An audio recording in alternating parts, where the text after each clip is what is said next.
So I just watched this past weekend Maternal Instinct on Netflix, and it's really popular and it is really a buzz right now because it is just a very sad and unfortunate story, and that I feel like it could have been completely avoidable. I have so many questions before I get into it, and before I give my opinions. It's about a girl named Taylor Parker, and it's about a girl meets boy. Well, I wouldn't say love story, lust story.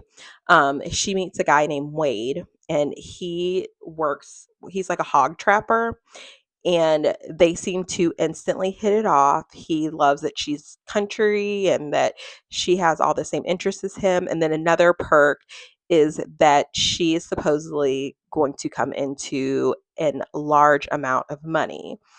So much and so large to the point that they actually get a little further down the road. Not much, because this all happens very fast, very hot and heavy as soon as they start hanging out.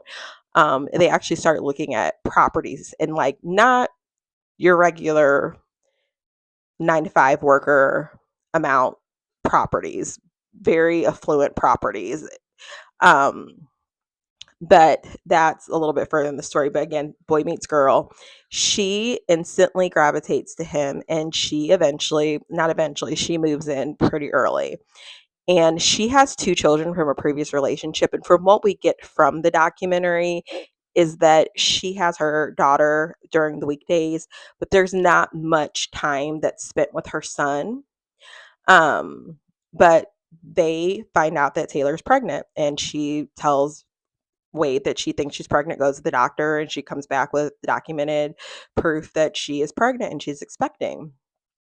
So things just are, like I said, moving fast. Let me rewind that. The documentary kind of, or doesn't kind of, it opens up, it's not even 0 to 60. We're at 60.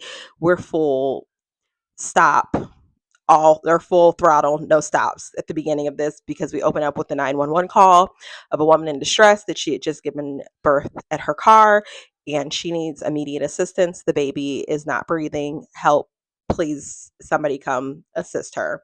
And then we start getting into the story. But anyway, they end up, like I said, they find out that they're pregnant, but the house, we find out there's all types of back and forth untruths. We eventually find out that Taylor is a liar. I mean, that's all I can say. There's no beating around the bush. She lied about everything, but it takes so long for people to finally come to belief that she is a liar.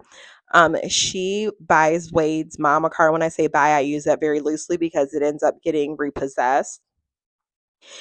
She gives this whole yarn at Christmas, and they show a video of her just pretty much being the center of attention, talking about this great and awesome property that they're getting ready to purchase. She's the star of the show, the belle of the ball. So, from what you think, she's on top of the world. She's going to have a baby. They're getting ready to get this property, but it's never right. It never makes sense because Wade himself never once said that he loves her. Like, he doesn't profess these like deep feelings. He enjoyed the perks that came with her, like when she moved in, having, a readily made meal, and her taking care of the home and doing those things and being a homemaker. But just from his outward expression, and also from him, the words of, like, straight from the horse's mouth, he was never in love with her. So I definitely think that the pregnancy was a way to, I guess, she felt secure, the man. But then we get into people that knew her before she knew Wade, and she had a doctor who tells everyone that she has a hysterectomy. There's no way that she could get pregnant. She had a tubal pregnancy and she had a failed tubal ligation, and she had a tubal pregnancy, which you cannot carry to term safely. So they decided to do a hysterectomy on her. And we talked to some of her previous friends. She has one friend that talks about how invasive she was when she was pregnant and how much Taylor wanted to be involved and track her pregnancy with her. We have what our ex friends that document that Taylor was looking for a surrogate. all the things. So this pregnancy is obviously false, but how do you tell a stranger that you don't know, hey, your girlfriend is lying? And especially with the fact that she starts wearing like a prosthetic, and she, from pictures and from photos and from her actions, she does seem pregnant. Um, but again, the doctors confirm it, the friends confirm it. It sounds like where they live, it's like a little big town. So there's enough separation between people where you could live a double life. But how Taylor lived her life, she lived through social media. She posted pictures of her gender reveal.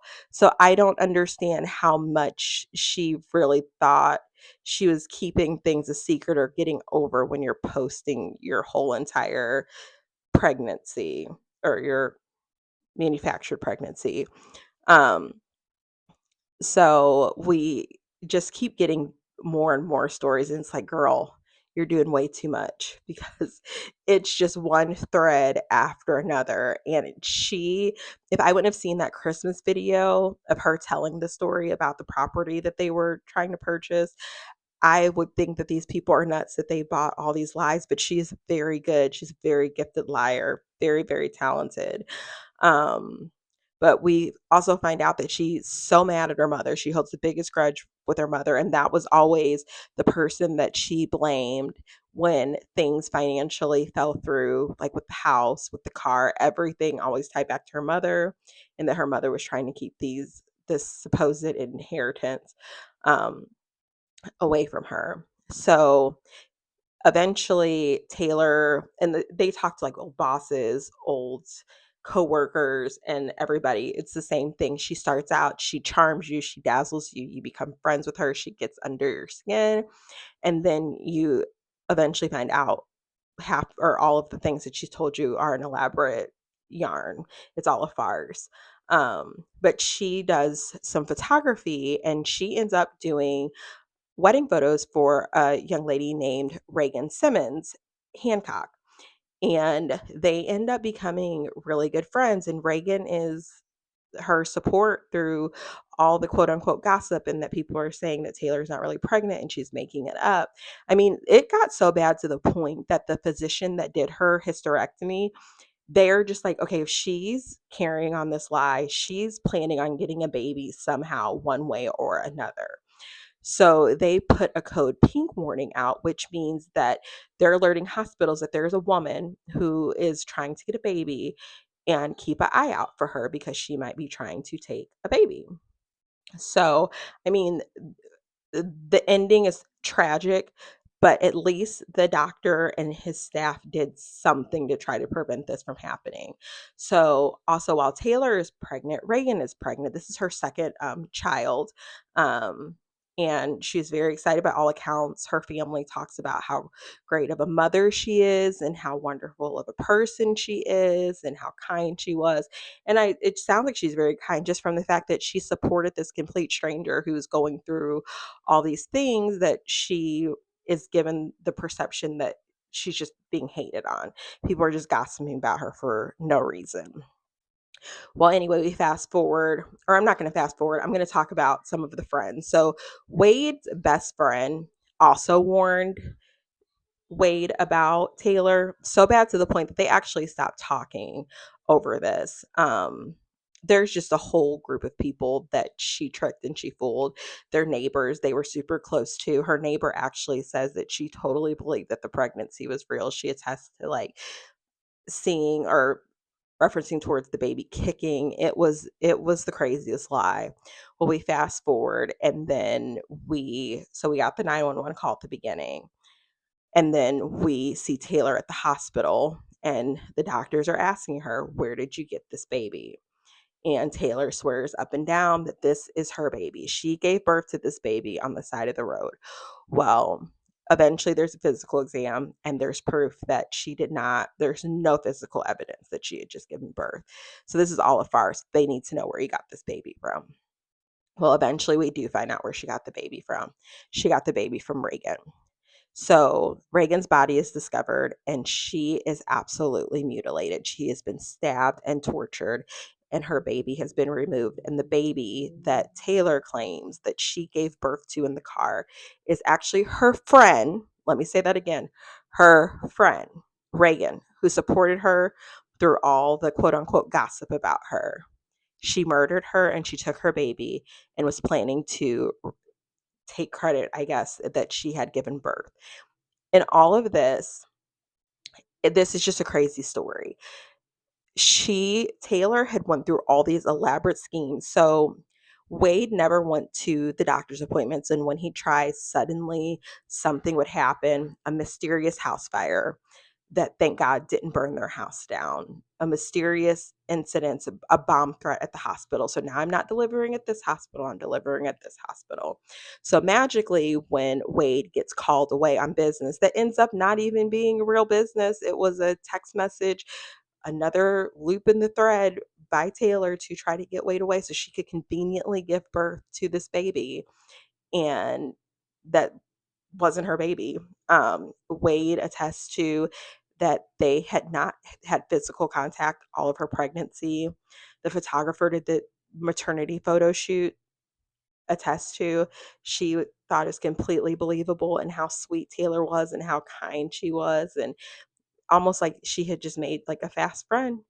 And yeah, she murdered her friend and took her baby and was going to pretend like she had birthed this child. I don't know how she thought that she was going to get away with it. And I don't know how she thought she wasn't going to end up having to get a physical exam, because they're going to need to look at you if you just delivered a child on the side of the road to make sure you're not hemorrhaging, to make sure that you're okay.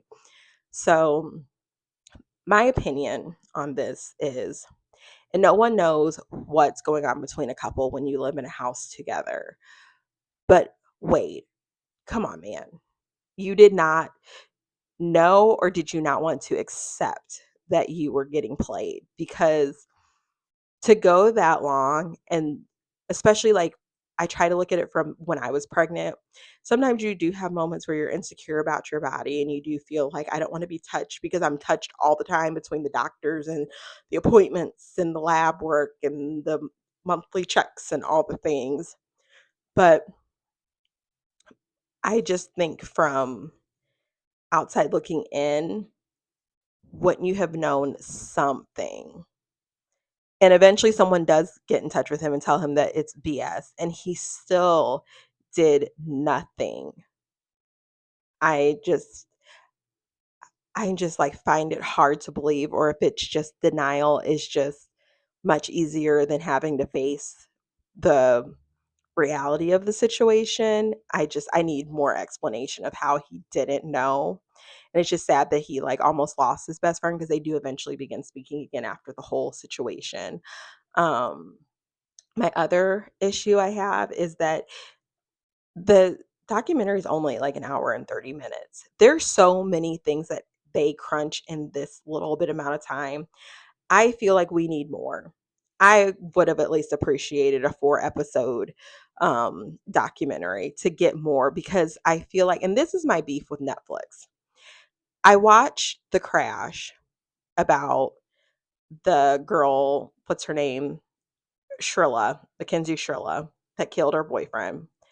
And they only did 1 episode, and there's so many things that they left out in that documentary, because if you go and watch Mean Girl Murders on Hulu, they give so much more information. Like, she did a trial run before the night of the accident, and they don't even mention that in the Netflix documentary. And this is the same issue I feel like that's happening in Maternal Instinct. I feel like you can't give enough information for such a gruesome crime and do it justice for Reagan and her poor baby in an hour and 30 minutes. My other beef is that I don't feel like there was enough focus on Reagan. Reagan was the victim and her baby was a victim. And they did not get the justice that they deserve. I'm sorry. I feel like there should have been more time spent talking about her, about how important she was, all the people that are going to miss her, the gap that she's left in her community because of this senseless crime. My other issue I have is everyone was a little too nonchalant for me. I get it. Mind your business. But mind your business only works so far until somebody gets hurt. And this is what happened. Reagan's murder and her child's murder could have been completely avoided if somebody would have done more to avoid this.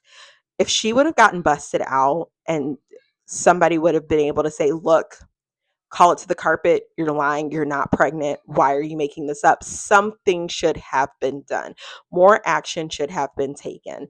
And that might sound harsh, but that's just the cold, hard facts. Something more should not have something more should have been done. Reagan did not deserve this. This was a senseless crime. Her baby did not deserve this. This was a senseless crime. The ending is that Taylor is on death row. She's exhausted any type of action that she can take to try to amend her charges. She is on the death penalty. She has received the death penalty. She's on death row and she will die on death row. So justice definitely has been served, but unfortunately, completely avoidable crime has taken place that could have been avoided. And just my takeaway from this, people do better. If you see something, call it out. If you look like a jerk, fine. But then you know that you did your part and you might have avoided some senseless crime from happening. And kudos to the doctor and the medical staff that caught Taylor's lie and put the pink warning out. You guys are rock stars. And yeah, there's just no words. But it was worth a watch. I never even knew that this happened. I never even heard of the story. So it definitely did not, like, I didn't go in knowing anything. So it was very shocking, very off factor because I have never seen this story on the news. So that's all I got. And have a good night. Bye.